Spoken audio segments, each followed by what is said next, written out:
This lecture is on zeros of an analytic function. What do we mean by zeros? ये क्या होते हैं? यदि हम इसकी definition देखें तो the value of z for which the analytic function fz becomes zero is said to be zero of the function fz. इसका मतलब क्या हुआ? यदि हम फंक्शन में z की कोई एक वैल्यू रखते हैं, सपोज z0, और उसके रखने से फंक्शन fz ज़ीरो हो जाता है, तो हम बोलेंगे जो z0 है, जो वैल्यू है z0 की, will be called the zero of the function fz. Suppose fz is equal to z minus 3 upon z square. अब इस फंक्शन में यदि हम z की वैल्यू क्या रखते हैं, 3 रखते हैं, तो fz क्या हो जाएगा, 0 हो जाएगा. तो हम क्या बोलेंगे, z equal to 3 is the zero of fz.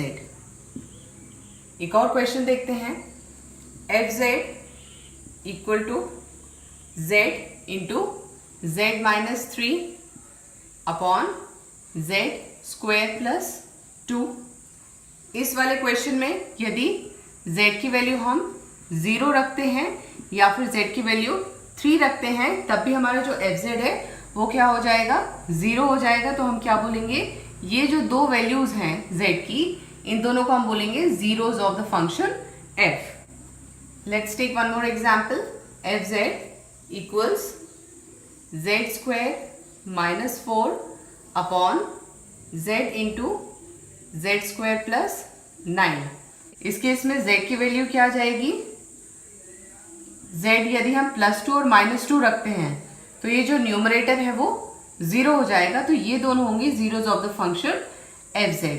तो बेसिकली z की वो वैल्यू जिसे रखने पे पूरे फंक्शन की वैल्यू 0 हो जाती है, उस वैल्यू को हम बोलेंगे zero of the function f. तो ज़ीरो फाइंड करने का वर्किंग रूल क्या होगा, equate the numerator to 0. Now suppose we have a function of this kind. इसमें हम क्या करेंगे, ज़ीरो फाइंड आउट करने के लिए सबसे पहले equating the numerator to 0, that is sine 1 upon z equals to 0. और ये किसके बराबर होगा, साइन n पाई के. तो इससे हम क्या कह सकते हैं, 1 upon z is equal to n pi, और z is equal to 1 upon n pi. ये वैल्यू होगी where n is an integer. ठीक है. तो zeros of fz are given by 1 upon n pi.